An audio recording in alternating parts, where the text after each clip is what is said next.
Hi friends, welcome back మన travel logs. అందరూ ఎలా ఉన్నారు? బాగున్నారు అనుకుంటున్నాను.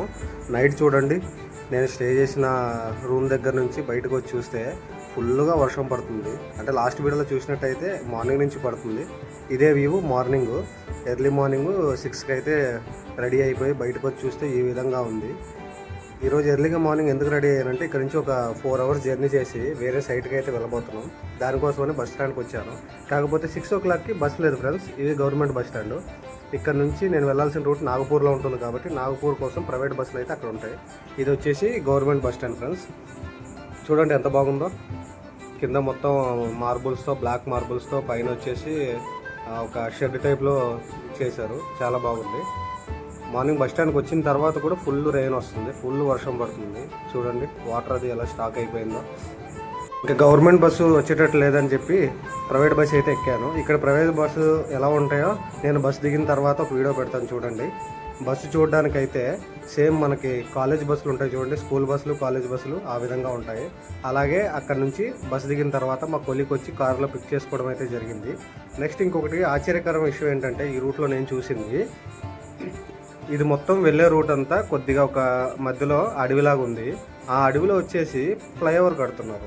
అదే మా కొలిక్ని అడిగాను, ఫ్లైఓవర్ ఎందుకు కడుతున్నారు ఈ అడవిలో అంటే సిటీ కూడా లేదు, కింద రోడ్డు కూడా లేదు, ఫ్లైఓవర్ ఎందుకు కడుతున్నారంటే ఈ ఫ్లైఓవర్ దగ్గర ఫారెస్ట్ ఉంది కదా, ఆ ఫారెస్ట్లోంచి చాలాసార్లు టైగర్స్ రోడ్డు మీదకి వచ్చేసి బస్సుల్లో ఆపేయడం, కొంతమంది బైకర్లని బైక్ పైన వెళ్తుంటారు కదా వాళ్ళపైన అటాక్ చేయడం, అలాంటి సన్నివేశాలు జరిగాయంట.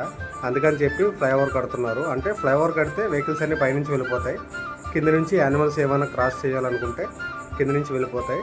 ఆ పర్పస్ కోసమే పైనుంచి ఫ్లైఓవర్ కడుతున్నారు. ఇదంతా అడవి, చాలా పెద్ద ఫారెస్ట్ అని చెప్పారు మా కొలీగ్. కొంత ఇన్ఫర్మేషన్ అయితే నాకు తెలిసింది ఆయనతో జర్నీ చేయడం వల్ల. అలాగే మనం ఇక్కడ నుంచి వడ్సా వెళ్తున్నాం. వడ్సా వచ్చేసి ఇక్కడ నుంచి 14 kilometers చూపిస్తుంది. ఫుల్ వర్షం పడుతుంది.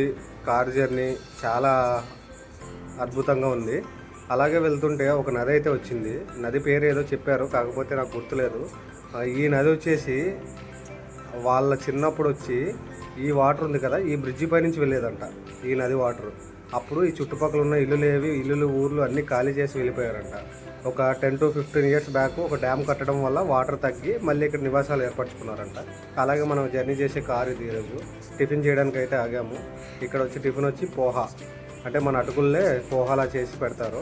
అలాగే మనం వడ్సా రైల్వే స్టేషన్ అయితే చూస్తున్నాం. మనం వెళ్ళాల్సిన వడ్సా కదా. వడ్సా చేరుకున్న తర్వాత రైల్వే స్టేషన్ అయితే ఈ విధంగా ఉంది. రైల్వే స్టేషన్ చూడండి.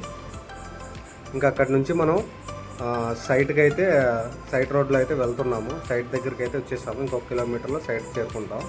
ఇది వచ్చేసి మనం వెళ్ళే సైట్ చూడండి ఎంత పెద్దగా ఉందో. అంటే ఇది పెద్ద రైస్ మిల్ అనమాట. చూడడానికి చాలా పెద్దగా ఉంది. దీని లోపల మిషనరీలు కూడా చూడండి ఎంత పెద్దగా ఉన్నాయో. ఒక్కొక్కటి 5 floors 6 floors ఉన్నట్టుగా అనిపిస్తుంది. చాలా అంటే చాలా పెద్దగా ఉంది ఇది. నెక్స్ట్ వచ్చి లంచ్ చేద్దామని చెప్పి ఒక మంచి రెస్టారెంట్ దగ్గర అయితే ఆగాము. చూడడానికి అయితే చూడండి ఎలా ఉందో. ఫుల్ ప్లాంట్స్, ఆ డెకరేషను చూడడానికి అయితే రెస్టారెంట్ చాలా బాగుంది ఫ్రెండ్స్. లోపలిది కూడా వీడియో తీసి పెడతాను చూడండి. చాలా అంటే చాలా అద్భుతంగా ఉంది. వర్షంలో వెళ్ళాం కాబట్టి మాకు వేడివేడిగా బిర్యానీ తీసుకొని తినడం అయితే జరిగింది. అలాగే జర్నీ చేస్తూ ఉండగా రోడ్డు పక్కన వచ్చేసి చూడండి ఇవన్నీ ఏవేవో పిచ్చి పిచ్చి ఆకులన్నీ అమ్మేస్తున్నారు. అంటే నాకు పిచ్చి ఆకులు అనిపిస్తాయి, వాళ్ళకి తెలుసు కాబట్టి తినే ఆకుల్లాగా ఉంటాయి. నెక్స్ట్ వచ్చేసి మా సైడు బొబ్బర్లు అని ఉంటాయి, అలచందలు బొబ్బర్లు అంటారు. అవి చూడండి ఇక్కడ బ్రౌన్ కలర్లో ఉన్నాయి. అదే మీకు ఇందాక చెప్పాను కదా అడవి అని. ఈ రోడ్డు పక్కనే 2 సైడ్లు అడవిలో నుంచి తెచ్చిన ఫ్రెష్ వెజిటేబుల్స్ కానీ, అవి ఇందాక చూపించినవి కానీ అవన్నీ ఇక్కడ సేల్ చేస్తుంటారు. కావాల్సిన వాళ్ళు ఇక్కడ వెహికల్స్ ఆపుకొని తీసుకొని వెళ్తుంటారు. అలాగే తీసుకొని జర్నీని అయితే కొద్దిగా ముందుకు కంటిన్యూ చేశాను. డ్రైవింగ్ అయితే నేను తీసుకున్నాను. అలా కొద్దిగా ముందుకు వెళ్ళిన తర్వాత మా కొలీగ్తో కొద్ది దూరం వెళ్ళి ఇంకా అక్కడ నుంచి నేను దిగేసి బస్సుకు రావడం అయితే జరిగింది. ఎందుకంటే మళ్ళీ అక్కడ లాంగ్ వెళ్తే మళ్ళీ అక్కడ నుంచి రిటర్న్ వచ్చేసరికి చాలా లేట్ అవుతుంది. మనం డ్రాప్ చేసి అయితే కారు వెళ్ళిపోతుంది చూడండి. ఇక్కడే బస్సు వస్తుంది చూడండి. ఆ బస్సులో వచ్చేసి మనం మళ్ళీ రిటర్న్ మూలకి అయితే చేరుకోవడం జరిగింది. చేరుకునేసరికి నైట్ 8 అయిపోయింది ఫ్రెండ్స్. Okay friends, bye.